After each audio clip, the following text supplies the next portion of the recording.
Bismillah.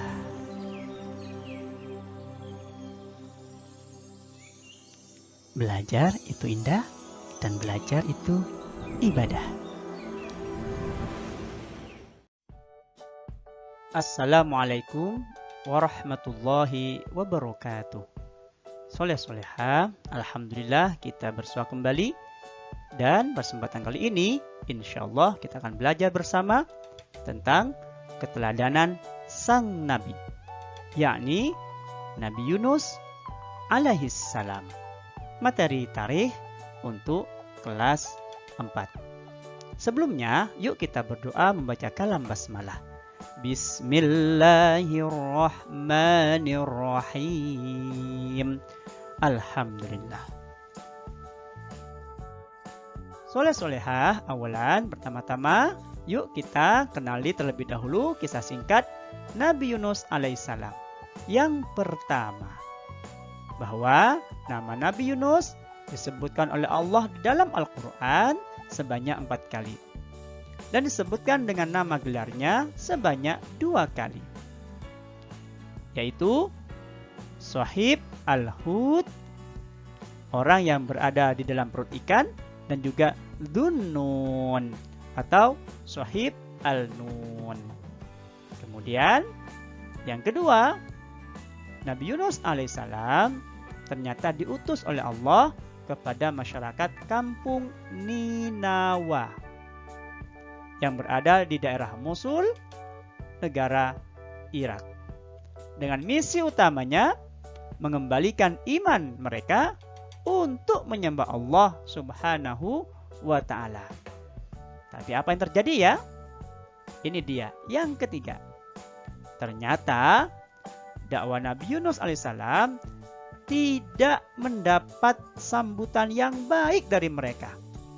Bahkan mereka tetap memilih menyembah berhala dan mendustakan beliau, seraya mengolok-olok dan menghinanya.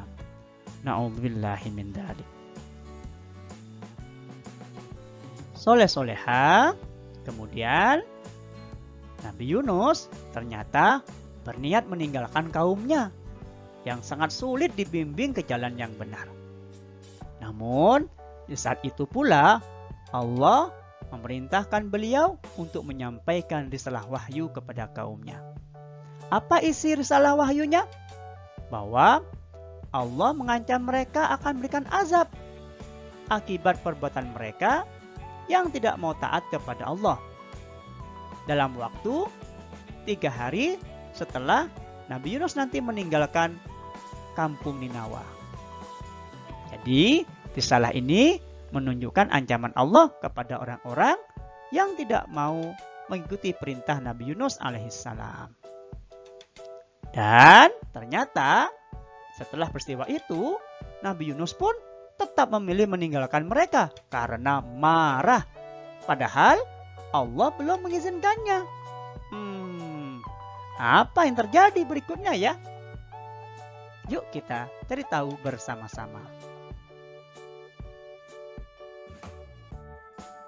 Masya Allah, ternyata Nabi Yunus pergi ke tepi laut. Hendak pergi meninggalkan kaumnya dan ingin naik kapal yang besar. Ya. Namun ketika Nabi Yunus menaiki kapal, ternyata ombak menjadi besar. Angin berhembus kencang, sehingga kapal pun menjadi oleng dan nyaris tenggelam.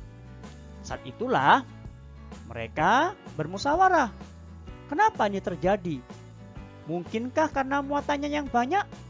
Maka mereka pun berinisiatif untuk membuang bekal mereka ke dalam lautan.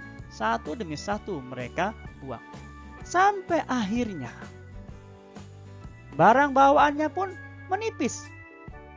Dan mereka sampai pada kesimpulan harus ada orang yang dilempar ke laut untuk mengurangi beban muatan. Dan dilakukanlah pengundian. Setelah diundi, yang keluar namanya ternyata adalah nama Nabi Yunus. Ternyata penumpang kapal tidak setuju kalau Nabi Yunus yang harus dilempar. Dilakukanlah pengundian yang kedua. Ternyata keluar lagi Nabi Yunus. Tidak terima lagi, diundi lagi sampai ketiga kalinya. Maka kemudian mau tidak mau Nabi Yunus pun dilempar ke dalam lautan. Di saat itulah Allah mendatangkan seekor ikan yang besar untuk menelan Nabi Yunus alaihissalam, untuk menyelamatkan Nabi Yunus alaihissalam. Nah, soleh-solehah, di dalam perut ikan itulah kemudian Nabi Yunus menyadari bahwa dirinya kurang bersabar, bahwa dirinya meninggalkan kaumnya dalam keadaan marah, padahal Allah belum memerintahkan meninggalkan kaumnya. Dan di dalam perut ikan itulah kemudian Nabi Yunus bertaubat kepada Allah. Salah satu taubat dia, salah satu doa beliau adalah La ilaha illa anta subhanaka inni kuntu minadh-dhalimin. Inilah doa yang diucapkan oleh Nabi Yunus alaihissalam ketika berada di dalam perut ikan. Tidak ada Tuhan kecuali Engkau ya Allah, Zat yang Maha Suci. Sesungguhnya aku ini termasuk orang-orang yang zalim. Dan Allah pun mengampuni kesalahan Nabi Yunus alaihissalam. Nah, soleh-soleha, setelah kita mempelajari kisah singkat Nabi Yunus alaihissalam, tentunya ada beberapa hikmah yang bisa kita ambil sebagai pelajaran.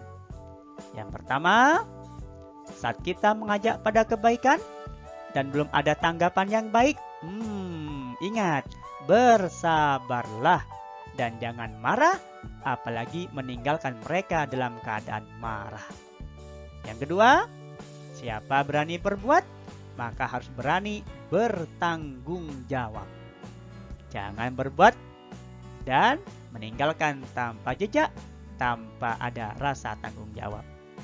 Kemudian yang ketiga, sebaik-baik orang yang berbuat kesalahan adalah orang yang segera menyesal dan meminta maaf atau ampunan.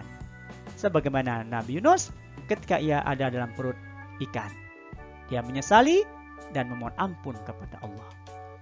Dan yang terakhir, Allah akan menerima taubat hamba yang menyesali perbuatannya, menyesali perbuatan dosa-dosanya, dan mohon ampunannya dengan sungguh-sungguh.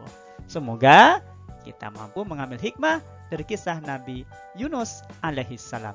Insya Allah. Subhanallah bihamdi.